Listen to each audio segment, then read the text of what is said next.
Hello everyone.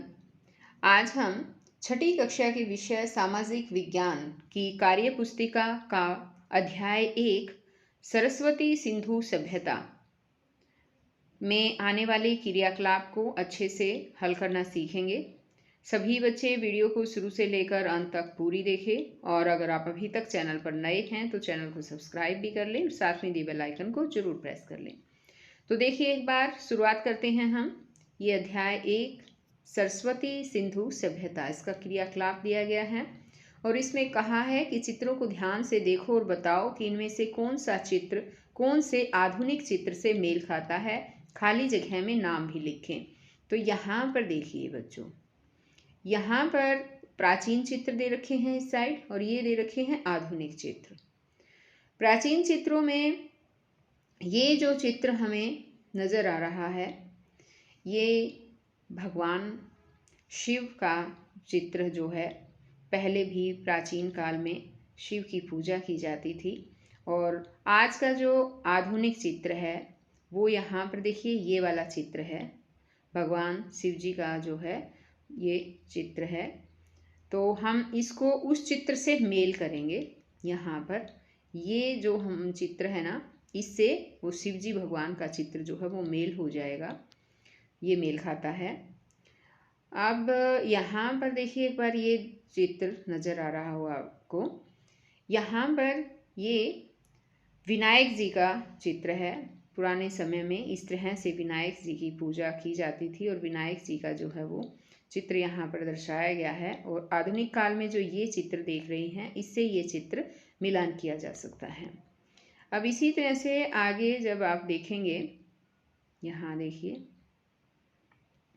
ये जो चित्र देख रहे हैं ये चित्र माता का नज़र आ रहा है और ये अब आधुनिक काल में ये दुर्गा माता का चित्र है जो शेर पर सवार हैं। तो इस चित्र से इसका मिलान किया जा सकता है। ऐसे ही यहाँ पर ये वाला जो चित्र आप देख रहे हैं ये भी भगवान का चित्र यहाँ पर दर्शाया गया है और ये चित्र जो है आज के आधुनिक युग के सीता राम के चित्र से मिलता जुलता है। अब यहाँ आपको एक और चित्र नज़र आ रहा होगा, ये देखिए, ये सिंधु सभ्यता में प्राप्त एक कांसे की मूर्ति प्राप्त हुई थी और ये एक नर्तकी की जो है वो मूर्ति है जो वहाँ मिली थी। तो ये चित्र आजकल की जो आधुनिक चित्र में जो ये नर्तकी है, इससे हम इसका मिलान करेंगे। अब इसी तरह से आगे यहाँ पर जो ये चित्र दिया गया है, एक मानव का चित्र दिया गया है और इस चित्र को हम यहाँ पर सुभाष चंद्र बोस के चित्र से मिलान कर सकते हैं। तो ये सब मिलान आपको अपनी कार्य पुस्तिका में करना है। अब आगे यहाँ पर देखिए, एक बार ख दिया है कि ये सरस्वती सिंधु सभ्यता के एक नगर के अवशेष हैं। आपको इस चित्र में क्या क्या दिखाई देता है लिखें। तो यहाँ पर है कि सरस्वती सिंधु सभ्यता के नगर के अवशेष के साथ एक विशाल स्नानागार है। सरोवर के दोनों तरफ उतरने के लिए सीढ़ियाँ बनी हैं, चारों ओर कमरे बनाए गए हैं। तो यहाँ जो हम ये चित्र देखेंगे ना, ये वाला चित्र, इस चित्र में हमें ये सारी चीज़ें दिखाई देगी। आप अपनी कार्य पुस्तिका निकाल लीजिएगा साथ में, ऐसे आपके बिल्कुल भी समझ में नहीं आएगा। ये सरस्वती सिंधु सभ्यता के नगर के अवशेष के साथ स्नानागार हैं यहाँ पर और सरोवर के जो है दोनों तरफ उतरने के लिए सीढ़ियाँ भी बनी हुई हैं और चारों ओर, इसके चारों ओर कमरे बने हुए हैं। ठीक है, तो ये चित्र ध्यान से यहाँ पर देखिए, ये है वो चित्र। अब आगे है यहाँ पर क्वेश्चन कि महान या बड़ा स्नानागार के चारों ओर क्या बनाया गया था। सोचो कि महान स्नानागार क्यों बनाया गया होगा। अब यहाँ पर देखिए, ये महान स्नानागार का पहले तो हम चित्र देख लेते हैं। ठीक है, ये महान स्नानागार है। यहाँ देखिए, इसके अंदर यहाँ सीढ़ियाँ भी बनाई हुई है, दोनों तरफ सीढ़ियाँ हैं, ये रही सीढ़ियाँ और ये रही, है ना। इसके चारों ओर यहाँ देखो कमरे भी बनाए गए हैं। तो ये है कि ये बड़ा स्नानागार क्यों बनाया गया है। महान स्नानागार के चारों ओर कमरे बनाए गए थे। कुएं से पानी निकालकर इसे भरा जाता था। खाली करने के लिए नाली बनी है। ऐसा लगता है धार्मिक पर्व पर इसमें स्नान किया जाता होगा। ठीक है, क्यों बनाए गए थे? ऐसा लगता है कि धार्मिक पर्व जब होते थे, त्योहार आते थे, तो उस पर स्नान किया जाता होगा। अब आगे यहाँ पर क्रियाकलाप 2 दिया है और इसमें है कि सरस्वती सिंधु सभ्यता की जल निकास प्रणाली की तुलना अपने गांव या शहर की जल निकास प्रणाली से करो। तो बच्चों, ये आपको खुद यहाँ पर लिखना है। अपने गांव या शहर की जो जल निकास प्रणाली है, यानी कि जल का जो निकासी की जाती है, उसकी तुलना और सरस्वती सिंधु की तुलना करनी है आपको। यहाँ पर आपके गांव में जैसे जल निकासी की जाती है शहर में, वो आपको लिखना है, या आप खुद लिखेंगे। यहाँ पर है कि आपके आसपास बहने वाली नदी का नाम लिखो और उसके आसपास बसे गांव के नाम लिखो। आपके आसपास बहने वाली नदी का नाम लिखो। तो देखिए, सरस्वती नदी आदि बद्री से निकलकर हरियाणा के यमुनानगर, अंबाला, कुरुक्षेत्र, कैथल, जींद, हिसार, फतेहाबाद, यहाँ फतेहा भी आएगा, फतेहाबाद राजस्थान से होती हुई अरब सागर में गिरती है। अब आगे है कि अपने गांव या नगर की बसावट का वर्णन करें कि किस तरह से वो बसा हुआ है। तो आपको यहाँ पर ये इसका प्रश्न का जवाब भी आपको खुद ही देना है। आगे है क्रियाकलाप 3 और इसमें है कि निम्नलिखित का उचित मिलान करें। अब है यहाँ पर लोथल नगर। लोथल नगर ये है बंदरगाह। दयाराम साहनी हड़प्पा नगर की जो है वो की थी, इन्होंने खोज की थी। राखलदास बैनर्जी, इन्होंने मोहनजोदड़ो की खोज की थी। मोहनजोदड़ो जो है वो एक महान स्नानागार है, तो इससे ऐसे मिलान करेंगे इसको। सरस्वती नगर ये आदि बद्री से। तो ये हमने मिलान जो है वो कर दिए हैं। और अब आगे है क्रियाकलाप 4। इस चित्र को देखकर वर्तमान दुर्गा माता के बने चित्र से तुलना कीजिए। तो देखो बच्चों, आपको यहाँ दुर्गा माता का चित्र दिखाई दे रहा होगा। ये वर्तमान दुर्गा माता है जो शेर की सवारी कर रही हैं। और यहाँ पर जो चित्र आप देख रहे हैं, ये प्राचीन समय में जो है वो दुर्गा माता का चित्र इस तरह से हुआ करता था। इनकी तुलना जो है वो अब आप देख सकते हैं। दोनों चित्रों को ध्यान से देखिए। अब उसके बाद है यहाँ पर क्रियाकलाप 5। निम्न में सही उत्तर पर टिक का निशान लगाओ।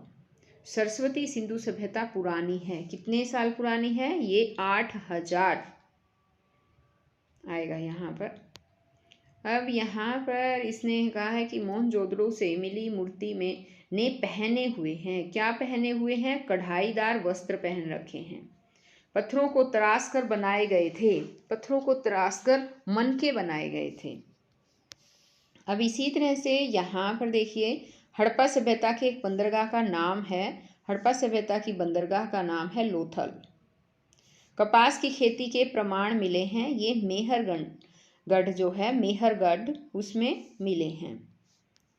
अब खाली स्थानों को दिए हुए चित्र को पहचान कर भरें। तो यहाँ पर कुछ चित्र दिए गए हैं। देखिए, ये तराजू है, ये तुलसी का पत्ता है, तुलसी की जो है फोटो दे रखी है। यहाँ पर ये नंदी दिखाया गया है, ये शिवलिंग दिखाया गया है, ये यहाँ पर है खिलौने। तो इनकी सहायता से हमें ये सभी खाली स्थान जो है भरने हैं। पहला जो है यहाँ पर वाक्य दे रखा है कि सरस्वती सिंधु सभ्यता से हमें डैश के प्रमाण मिले हैं। किसके प्रमाण मिले हैं? ये तराजू है ना। तो यहाँ पर आएगा तराजू। हमें तराजू के प्रमाण मिले हैं। अब आगे है कि खुदाई से हमें तुलसी की पूजा के प्रमाण मिले हैं। ये जो तुलसी यहाँ पर देखिए है, यहाँ पर ऐसे लिखना है। अब आगे है यहाँ पर, आगे नंदी की थी ना, तो सरस्वती सिंधु सभ्यता से हमें कुबड़ वाले नंदी की पूजा के प्रमाण मिले हैं। आगे है डैश की पूजा के अनेक प्रमाण मिले हैं। शिव की पूजा के अनेक प्रमाण मिले हैं। अनेकों डैश से हमें खुदाई में मिले हैं। अनेक डैश, अनेकों डैश, अनेकों खिलौने आएगा यहाँ पर। लास्ट में मैंने आपको वो पिक भी दिखाई थी खिलौने वाली, तो यहाँ पर ये खिलौने आएगा। अनेकों खिलौने हमें खुदाई में मिले हैं, इस तरह से आएगा। अब आगे है यहाँ पर क्रियाकलाप 6 और इसमें है सरस्वती सिंधु सभ्यता के नगरों में रहने वाले लोग क्या क्या काम करते होंगे। सरस्वती सिंधु सभ्यता के नगरों में रहने वाले लोग समृद्ध और खुशहाल थे। लोग नगरों के अतिरिक्त गांव में भी रहते थे। गांव में रहने वाले लोग कृषि करते थे। खुदाई में मिले अवशेषों से पता चलता है कि ये लोग गेहूं, जौ, मटर, तिल उगाते थे। अब आगे नेक्स्ट क्वेश्चन है कि क्या आज भी आपके गांव नगर में इस प्रकार के कार्य करने वाले लोग हैं? कोई 3 काम लिखो। हाँ, आज भी हमारे गांव नगर में इस प्रकार का कार्य करने वाले लोग हैं, जैसे कृषि करना, पशुपालन करना, मिट्टी के बर्तन बनाना। अब आगे यहाँ पर क्वेश्चन दिया है कि सरस्वती सिंधु सभ्यता के नगरों में रहने वाले लोगों के भोजन के लिए अनाज कहाँ से आता होगा? उस अनाज को कौन उगाता होगा और उसे किस प्रकार नगरों में लाया जाता होगा? तो इसका उत्तर होगा यहाँ पर, ये देखिए, इस क्वेश्चन का उत्तर है मोहनजोदड़ो और लोथल जैसे बड़े बड़े भंडार गृह मिले हैं। लोथल धोलावीरा में बंदरगाह के अवशेष मिले हैं। गांव में रहने वाले लोग कृषि करते थे। कृषि बैल, ऊंटों की सहायता से की जाती थी। सभी जानवर कृषि कार्य यातायात में सहायक थे। यातायात के साधनों द्वारा अनाज नगरों में लाया जाता होगा। अब आगे है यहाँ पर नगरों में रहने वाले लोग व्यापार भी करते थे। किन किन क्षेत्रों में उनका व्यापार होता था? सरस्वती सिंधु सभ्यता में अधिकतर व्यापार राजस्थान, कर्नाटक, अफगानिस्तान, गुजरात आदि से किया जाता था। आगे क्वेश्चन दिया है कि सरस्वती सिंधु सभ्यता में मिले खिलौनों की सूची बनाएं। क्या इस प्रकार के खिलौने आज भी देखते हैं? सरस्वती सिंधु सभ्यता में बच्चों के मनोरंजन के लिए मिट्टी के खिलौने जैसे बैलगाड़ियाँ, पशुओं की शक्ल के खिलौने होते थे। हाँ, आज भी हम इस तरह के खिलौने देखते हैं, लेकिन आज के समय में मनोरंजन के साधन है, बच्चे कंप्यूटर, मोबाइल आदि को मनोरंजन का साधन जो है वो मानते हैं। आजकल जो मनोरंजन का साधन है वो बदल गया है। आजकल बच्चे कंप्यूटर और मोबाइल पर ही खेलते रहते हैं, वही देखते रहते हैं। आगे यहाँ क्वेश्चन है कि अपने परिवार के किसी बड़े सदस्य को साथ लेकर आसपास किसी प्राचीन खंडरनुमा मकान का अवलोकन करें और उसमें आपने क्या क्या देखा उसका वर्णन करें। तो ये काम बच्चों आपको खुद करना है। किसी आपके गांव के में या आसपास अगर खंडरनुमा मकान है तो उसका अवलोकन कीजिए, उसमें देखिए कि क्या क्या मिलता है। अब आगे यहाँ है कि नीचे दिए गए वाक्यों के सामने सही और गलत का निशान लगाओ। कालीबंगा से हमें बंदरगाह के अवशेष मिले हैं, ये सही है तो यहाँ टिक कर दिया है।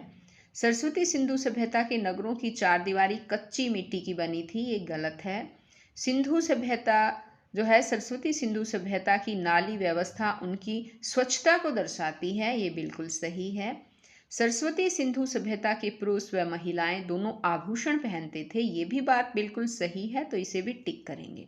तो बच्चों, आज आपकी कार्य पुस्तिका का ये पहला पाठ यहीं पर ख़त्म होता है। हम फिर मिलेंगे नेक्स्ट पार्ट में, तब तक के लिए बाय।